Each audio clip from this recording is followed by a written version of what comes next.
السلام علیکم ورحمۃ اللہ وبرکاتہ۔ عزیز طلباء و طالبات، میں پروفیسر محمد شبیر زمانی آپ کے روبرو ہوں اور آپ دیکھ رہے ہیں یوٹیوب چینل زمانی آن لائن لیکچرز۔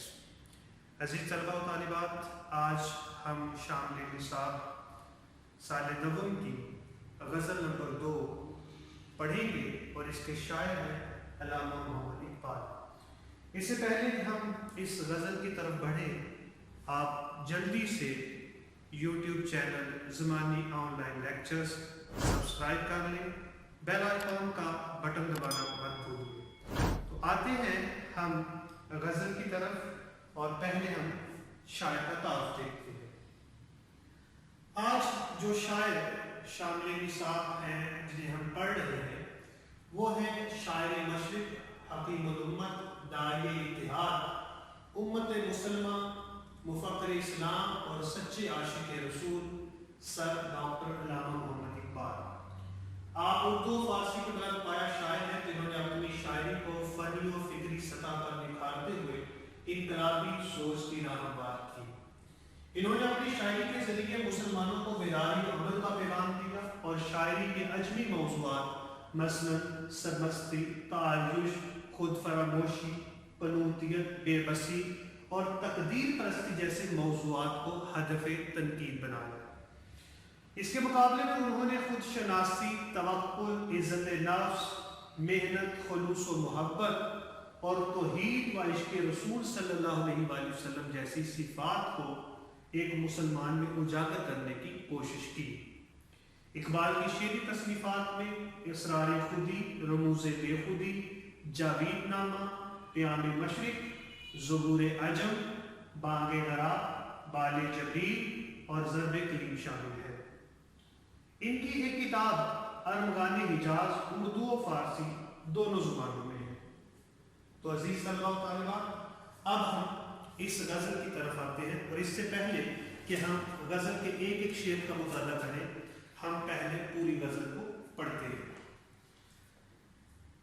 نہ تخت و تاج میں نہ لشکر و سپاہ میں ہے، جو بات مرد قلندر کی بارگاہ میں ہے۔ صنم کدا ہے جہاں اور مرد حق ہے خلیل، یہ وہ نکتہ ہے کہ پوشیدہ لا الہ میں ہے۔ وہی جہاں ہے تیرا جس کو تو کرے پیدا، یہ سم کو خشت نہیں جو تیری نگاہ میں ہے۔ ماہ و ستارہ سے آگے مقام ہے جس کا، وہ مجھے خاک ابھی آوارگان راہ میں ہے۔ خبر ملی ہے خدایا نے بحر و بر سے مجھے، فرنگ راہ گزرے سیل بے پناہ میں ہے۔ تلاش اس کی فضاؤں میں کر نصیب اپنا، جہان تازہ میری آہ صبح گاہ میں ہے۔ میرے قدو کو غنیمت سمجھ کے بعد آئے ناپ، میرے قدو کو غنیمت سمجھ کے بعد آئے ناپ۔ نہ مدرسے میں ہے باقی نہ خانقاہ میں ہے۔ میں ہے اس میں بطور ردیف استعمال ہوا ہے اور صفا، بارگاہ، لا الہ، نگاہ، راہ، پناہ گاہ اور خانقاہ بطور کافی استعمال ہوئے۔ تو عزیز طلباء و طالبات، ہم آتے ہیں پہلے شعر کی طرف۔ پہلا شعر ہے: نہ تخت و تاج میں نہ لشکر و سپاہ میں ہے، جو بات مرد قلندر کی بارگاہ میں ہے۔ اب ہم ذرا اس کے معنی جانتے ہیں۔ تخت و تاج مطلب بادشاہت، لشکر و سپاہ، لشکر و سپاہ مترادفات ہیں، معنی بنے گا فوج۔ مرد قلندر، مرد حق، مرد مومن، بارگاہ محفل، اس طرح اس کا مفہوم بنے گا جو بات اللہ والوں کی محفل میں ہے، وہ بات بادشاہوں کے درباروں اور فوج کے لشکروں میں نہیں ہے۔ عزیز طلباء و طالبات، ہم اس کے اہم نکات دیکھتے ہیں۔ پہلا نکتہ جو اس میں آ سکتا ہے وہ ہے فکر اقبال کا ماخذ قرآن و سنت، اقبال کا تصور مرد مومن، مرد قلندر اور بادشاہ میں موازنہ، مرد مومن خود شناس اور خدا شناس۔ اسی طرح مرد مومن کی صحبت دنیا اور آخرت میں کامیابی اور مرد مومن حرکت و عمل کی تصویر۔ عزیز طلباء و طالبات، اقبال ایک باعمل شاعر ہے۔ اس کی شاعری کا جب ہم مطالعہ کرتے ہیں تو اس میں ہمیں قرآن اور سنت بنیادی خمیر نظر آتے ہیں۔ اقبال کی شاعری کا خمیر اسی سے اٹھتا ہے۔ وہ قرآن اور سنت کے دائرے میں رہ کر ایک نیا جہان تعمیر کرتے ہیں، وہ جہان جو مرد مومن کا جہان ہے۔ عزیز طلبہ و طالبات، اس شعر میں بھی شاعر نے اپنے شاعری کا ماخذ جو ہے وہ قرآن اور سنت کو ہی بنایا ہے۔ مرد مومن کا تصور ان کے ہاں کیا نظر آتا ہے، اس شعر میں وہ بیان کرتے ہیں کہ ایک مرد مومن جو ہے وہ اللہ کا قرب حاصل کیے ہوتا ہے، اور جو نظر کا نور، دل کا سرور اس کی محفل میں ہوتا ہے، وہ کبھی بھی ایک دنیا دار انسان کی محفل میں نہیں ہو سکتا ہے۔ دنیا داروں سے مراد اقبال نے یہاں تاج و تخت والے لیے ہیں اور لشکر و سپاہ والے لیے ہیں۔ تاج و تخت سے مراد بادشاہت ہے۔ بادشاہت مادیت پرستی کو ظاہر کرتی ہے۔ جو بادشاہ ہوتے ہیں، مادیت پرست لوگ ہوتے ہیں، ان کی محفلوں میں باتیں بھی مادی اور مادیت پرستی کی ہوتی ہیں، ان کی محفلوں میں باتیں بھی دنیا اور دنیا داری کی ہوتی ہیں، جبکہ اللہ والے کی محفل اس سے بالکل جدا ہوتی ہے، اس میں باتیں بھی اللہ ہی کی ہوتی ہے۔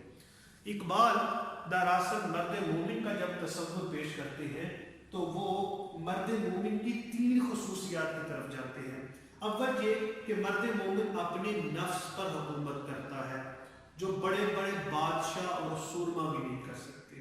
دوسرا یہ کہ مرد مومن یا قلندر اپنے عشق کی بدولت زمین پر اللہ تعالیٰ کا نائب بن کر جیتا ہے، یعنی خلیفۃ الارض بن جاتا ہے اور ماورائے حواس طاقتوں کا مالک بن جاتا ہے۔ وہ کام بھی سر انجام دے سکتا ہے جو عام انسان یا عام مسلمان بھی نہیں دے سکتا۔ اس کے علاوہ تیسری صفت جو ایک مرد مومن کو سمجھتے ہیں وہ یہ ہے کہ وہ اپنے بہترین اخلاق، اپنے بہترین اعمال کی بنیاد پر خلق خدا کے دل میں بس جاتا ہے، خلق خدا کے دل پر راج کرتا ہے۔ یوں اقبال بھی سمجھتے ہیں کہ جو عشق و محبت کی بات ایک اللہ والے کی محفل میں مل سکتی ہے وہ کسی بھی دنیا دار کی محفل میں نہیں مل سکتی۔ وہ خود کہتے ہیں ہم فقیروں سے دوستی کر لو، گڑ سکھا دیں گے بادشاہی کی، یعنی وہ سمجھتے ہیں کہ ایسے بادشاہ، ایسے لشکر و سپاہ رکھنے والے خود ان فقیروں کی محفلوں میں آتے اور جھکتے دکھائی دیتے ہیں۔ اقبال ایک مرد مومن کا درجہ اہل دنیا سے کہیں بلند رکھتے ہیں۔ وہ سمجھتے ہیں کہ اصل دولت والے تو یہ ہے، اصل مال رکھنے والے تو یہ ہے، عشق کی دولت سے یہ لوگ مالا مال ہیں۔ اقبال بھی کہتے ہیں کوئی اندازہ کر سکتا ہے اس کے زور بازو کا، نگاہ مرد مومن سے بدل جاتی ہیں تقدیریں۔ اور اسی طرح وہ کہتے ہیں نہ پوچھ ان فرقہ پوشوں کی، ارادت ہو تو دیکھ ان کو، ید بیضا لیے بیٹھے ہیں اپنی آستینوں میں۔ کہ یہ لوگ جو ہے یہ دولت عشق سے مالا مال ہے، قرب الہی حاصل کیے ہوئے ہیں، جو اللہ تعالیٰ نے ان کو طاقتیں بخشی ہیں، بڑی بڑی سپاہ رکھنے والوں کو، فوج رکھنے والوں کو بھی نہیں بخشی ہے، بڑی بڑی سلطنتوں کے حاکموں کو بھی وہ طاقت حاصل نہیں ہے جو اللہ والے کو اللہ تعالیٰ عطا کرتا ہے، ان فقیروں کو جو اللہ تعالیٰ عطا کرتا ہے۔ اسی طرح یہاں کہا گیا ہے کسے خبر کہ ہزاروں مقام رکھتا ہے وہ فقر جس میں پڑھتا ہے روح قرآن۔ اصل میں اقبال سمجھتے ہیں کہ ایک اللہ جب خود کو قرآن و سنت کے سانچے میں ڈھال لیتا ہے تو وہ ایسی نایاب ہستی بن جاتا ہے کہ جس کا قرب بھی اللہ سے ملا دیتا ہے۔ تو اقبال یہاں مرد مومن کو خود شناس اور خدا شناس قرار دیتے ہوئے اسے دنیا و آخرت میں کامیابی کا ذریعہ قرار دیتے ہیں اور کہتے ہیں کہ مرد مومن کی صحبت ہی سب کچھ ہے۔ عزیز طلبہ و طالبات، یہ تھا ہمارا پہلا شعر۔ اب ہم چلتے ہیں دوسرے شعر کی طرف۔ دوسرا شعر ہے صنم قدا ہے جہاں اور مرد حق ہے قریب، یہ نقطہ وہ ہے کہ پوشیدہ لا الہ میں ہے۔ صنم قدا مطلب بت خانہ اور مرد حق مانی تو ہوگا سچا آدمی، لیکن یہاں مراد ہے مرد مومن۔ خلیل ویسے تو مانی ہے دوست، اللہ کا دوست، لیکن یہ دراصل ابراہیم خلیل اللہ لقب بھی ہے ابراہیم علیہ السلام کا۔ نقطہ اہم بات، پوشیدہ، مخفی، چھپا ہوا، لا الہ مطلب اللہ کے سوا کوئی معبود نہیں، تو اس کا مطلب ہوا توحید کا نقطہ۔ تو یہاں شاید کہہ یہ رہا ہے کہ یہ دنیا ایک بت خانہ ہے اور حق کا ساتھ دینے والا یعنی مرد مومن سچا آدمی جو ہے وہ یہاں اللہ کا دوست ہے۔ یہی وہ اہم بات ہے جو کہ لا الہ کے اسم اعظم میں مخفی ہے یعنی چھپی ہوئی ہے۔ یہاں مختلف نکات پہ ہم بات کر سکتے ہیں، جیسے دنیا بت خانہ اور مرد مومن خلیل، توحید کا پرچار، حضرت ابراہیم علیہ السلام کی بت شکنی، اور یوں یہ واقعہ ایک تلمیم کے طور پر بھی آیا ہے۔ اسی طرح مرد مومن بت شکن، جبکہ دنیا کی خواہشات، تخت و تاج جو ہے وہ بت ہیں جن کو ایک مرد مومن نے توڑنا ہے۔ ماسوائے اللہ، ہر شے کی نفی رسم خلیل ہے، یعنی اللہ کے سوا ہر شے کو رد کر دینا، یہ دراصل شیوہ خلیل ہے، یہ خلیل ابراہیم خلیل اللہ کی سنت ہے۔